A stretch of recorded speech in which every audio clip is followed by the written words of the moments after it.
South China Sea today, France-Philippines proposed military drills seen as support for Manila's maritime position. The two countries will discuss a visiting forces agreement, a month after French troops took part in the annual Balikatan exercises. The proposed deal signals France's determination to play a bigger role in ensuring the rules-based order in the Indo-Pacific region, analysts say.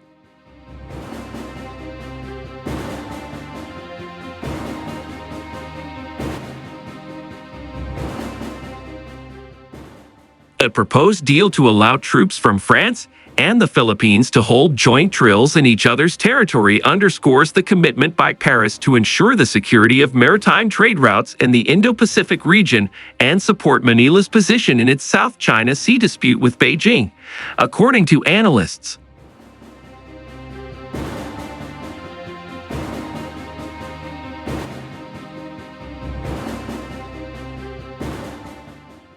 Officials from France and the Philippines are set to meet in Paris this month to negotiate a visiting forces agreement. French troops are also expected to continue taking part in the annual joint exercises involving their U.S. and Philippine counterparts after taking part for the first time last month.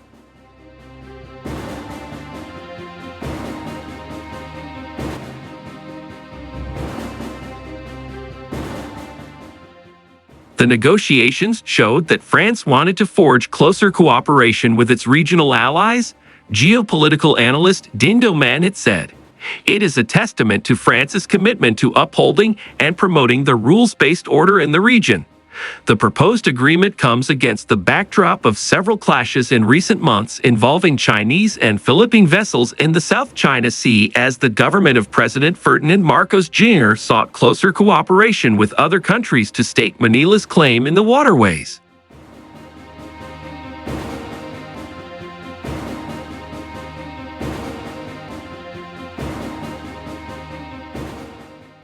Among the incidents, Chinese Coast Guard vessels had harassed Philippine vessels on resupply missions to Barpi Sierra Madre, a grounded warship serving as the Philippine Navy's outpost at the Second Thomas Shoal. Several Philippine vessels were also hit by water cannons from Chinese ships.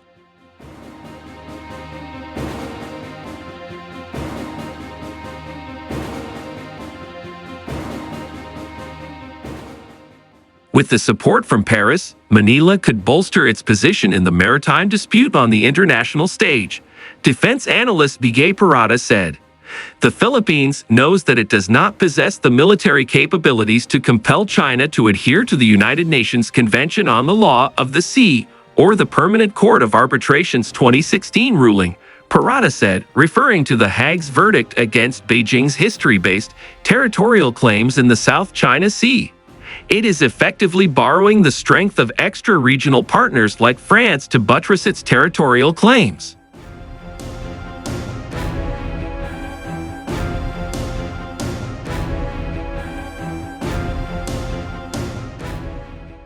Their support increases the reputational costs of Chinese aggression on the world stage. French Minister for the Armed Forces Sébastien Lecornu said earlier this month that the proposed agreement was focused on creating interoperability or a strategic closeness between both armed forces. See how both navies work together, how air forces work together.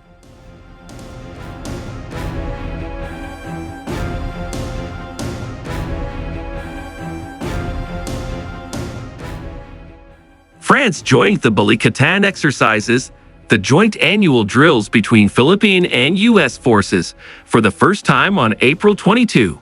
More than 16,000 troops took part in the exercise. The Philippines has two separate visiting forces agreements with the United States and Australia. It is also in talks with Japan to negotiate a reciprocal troop access agreement and has signed a memorandum of understanding with Canada on enhanced defense cooperation.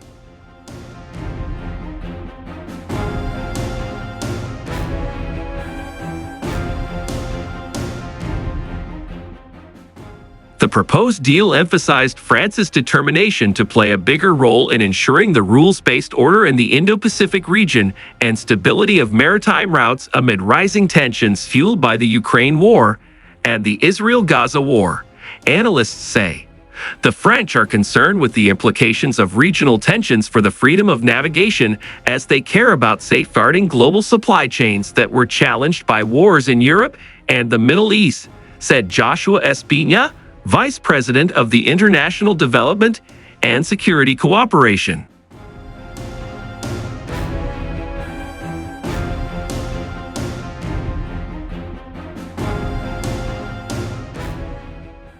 Parada told This Week in Asia that French President Emmanuel Macron was positioning the country as a resident power in the Indo-Pacific region by prioritizing closer defense cooperation with countries such as India, Australia, and the Philippines.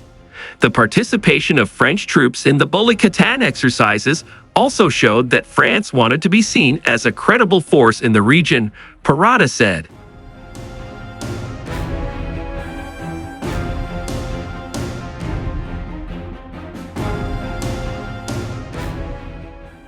France's inclusion in this year's Balikatan iteration serves as an opportunity to increase interoperability with its Indo-Pacific partners, while showcasing to potential rivals its ability and willingness to project power on a global scale. A key consideration for France in expanding its presence in the Indo-Pacific region is to showcase its military hardware and boost its defense exports, according to analysts.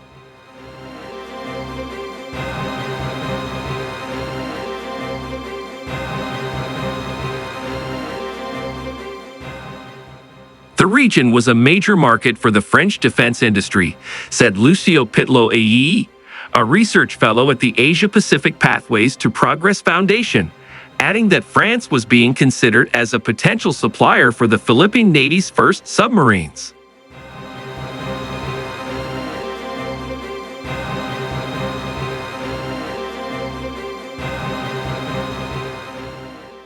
Among the major regional deals involving French weapons in recent years were the sale of Rafale fighter aircraft to India and Indonesia and Scorpion submarines to India, Malaysia, and Indonesia, Pitlo said.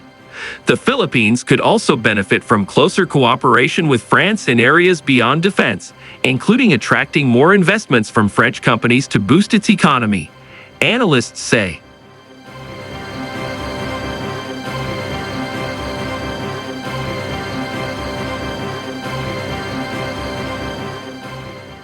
Economic benefits will lead to more investments may extend to the development of critical sectors such digital and hard infrastructure, research and technology, power and energy, which will ultimately boost the Philippines' long-term economic growth, Manhit said.